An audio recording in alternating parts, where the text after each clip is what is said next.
Hello, my dear student. Hope you are fine and safe at your home. Today, I am going to describe about physical structure of plastids and nucleus. So you know that there are different kinds of plastid: chromoplast, chloroplast, and leucoplast. After watching this class, you will get brief idea about different kind of plastid and heredity cytoplasmic organelles, mean that nucleus. After watching this class, if you have any question about the mitochondria, nucleus, plastids, Golgi apparatus or cell membrane, please write down on comment box. I will try to give your answer as soon as possible. Thank you so much again for watching this class.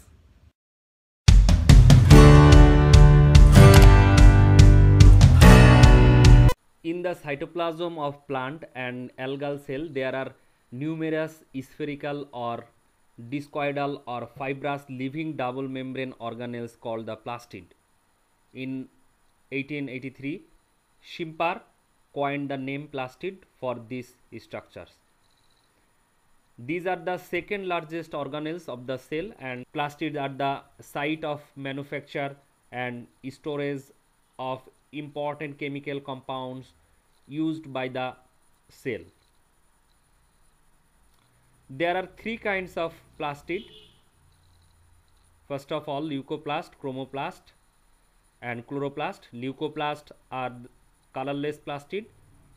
They occur most commonly in the embryonic cells, gametes, meristematic cells, seed cells, storage cells of root and underground stems. These are the spherical or discoidal or rod-shaped structure. In touch of light, leucoplast become chloroplast. Chromoplast are red, yellow, orange or brown in color and are found in the petals of flower, in colorful fruit and seeds, roots of carrot, etc. There are color in due to pigment, orange, red, carotene and yellow xanthophylls. The brown and red plastids are called pheoplast and rhodoplast respectively. All chromoplasts are modified chloroplasts. The main important and vital cytoplasmic plastids named chloroplast. It helps to produce chlorophyll, and the structure and internal chemical chlorophyll plays great role performing photosynthesis. The green color plastids are called generally chloroplast. Their discovery inside plant cell in the usually credited to the Julius von Sachs, an influentially botanist familiar as father of modern plant physiology. Chloroplasts are probably the most important among the plastids since they are directly involved in photosynthesis. Normally there are 10 to 40 chloroplasts in a plant cell, but in algae 1 to 5 chloroplasts may be present in a cell. In lower plant, new chloroplasts are derived from the old ones by division, but in higher plants these organelles are derived from the pre-existing ones in presence of sunlight. In higher plant, the chloroplasts are lens shaped. However, their shape in a higher plant is usually ovoidal, discoid or star shape sometimes. Each chloroplast is surrounded by double layer membrane. Each layer of the membrane is a semi-permeable unit membrane of 60 angstrom thicknesses, comprises of protein lipid molecules. The space between outer and inner layer of the membrane is called as periplastidal space of 100 to 300 angstrom. Inside the inner layer of membrane there is a watery colloidal protein rich ground substance called the stroma or matrix. The stroma contains fat, globules, starch grain, osmophilic granules, DNA or plasmids. In the stroma embedded a continuous membrane system, the granule network. These networks form a three-dimensional arrangement of membrane-bound vesicles called thylakoids. These components collectively known as quantasomes. Grana. The thylakoid usually lie in stacks called grana.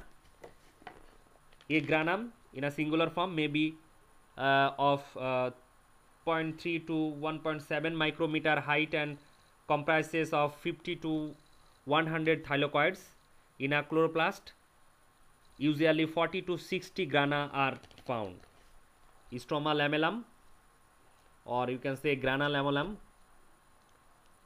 The grana are interconnected by tubular membranes called the intergranal frieze or stroma lamellum. These structure also contain chlorophyll. The main function of chloroplast are absorption of light energy and conversion of it into biological energy, production of nicotinamide adenine dinucleotide, and evolution of oxygen through the process of photosynthesis of water, production of ATP by photophosphorylation, breaking of 6-carbon glucose atom compound into 2 molecules of phosphoglyceric acid by the utilization of assimilatory power. They also carry genetic materials as DNA. So now I am going to describe about second important cytoplasmic organelles, nucleus. The nucleus is a membrane bounded compact organelle found in the cytoplasm of all eukaryotic cells that control biological activity of the cell and contain the genetic materials. The first discovered organelle of the cell is nucleus. It is the largest organelle of the cell. The nucleus is considered as the brain of the cell. It contains chromosomes. Those hold the genes or carrier of hereditary characteristics. DNA molecules which control all types of biotic functions of organism through the process of protein synthesis. Nucleus was observed first time by the Antony van Leeuwenhoek in red blood cell of salmon fish. Scottish botanist Robert Brown in 1831 described an portion in the cell of orchid flower and proposed the name nucleus as a word of nut. Finally, the actual credit for discovery of cell nucleus goes to Robert Brown. Most of the cell have a central nucleus, but in some exceptional cases there is more than one nucleus, like paramecium. No nucleus is present in the red blood corpuscles of mammals and seed cell of plant. The shape of the nucleus varies considerably. In most of the cell it is spherical in shape, but in some other cases it may be of a oval or disc shaped. In the interphase stage of the cell division, the following 4 structures observed in nucleus. First of all, nuclear membrane. It is double layered membrane enclosing the nucleus of a eukaryotic cell and called the nuclear envelope or karyotheca. It is penetrated by large number of nuclear pore. Endoplasmic reticulum and ribosome are also attached to the outer layer of nuclear membrane. The number of nuclear pores vary from 40 to 145 per square micrometer in nuclei of various plants and animals. The nuclear pore are octagonal in shape.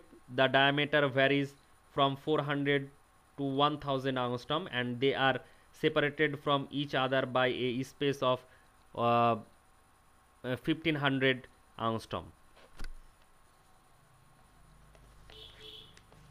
In the inner part of nucleus, nucleoplasm, also called the nuclear sac or karyolymph, is the transparent, homogeneous, semi-fluid, granular materials usually found in the nucleus. This fluid contains primarily water, dissolved ions, nucleic acid, phosphoproteins, enzymes, and a complex mixture of molecules. It holds nucleolus and chromatin fibers. It supplies the raw materials in DNA forming. Most important part is chromatin fiber. These are elongated thread-like structure exist as coiled network within nucleoplasm of nucleus, also known as the nuclear reticulum. They got the name chromatin because of their colorful nature during the cell staining when viewing with the microscope. During cell division, these structures become condensed into more tightly coiled wide thread called the chromosomes. Actually, chromatins are composed of histone protein and DNA.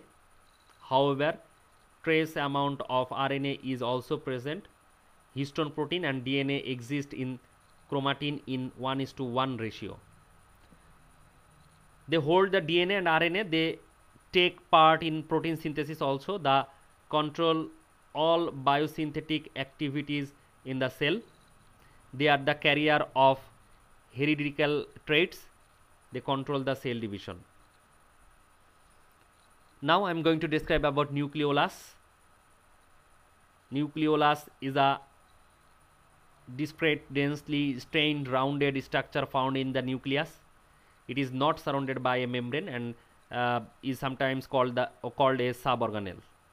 It forms around 10 repeats of rDNA, DNA coding for the ribosomal RNA. These regions are called nuclear organizer regions. Chemically, nucleolus composed of protein, lipid, DNA and RNA. It creates ribosomes and synthesize protein. Also help to synthesize RNA. So that's all about the structure of nucleus. Hope you have understood today's lecture. After watching this lecture, if you have any question, please write down on comments box. I will try to give your answer as soon as possible. Thank you so much.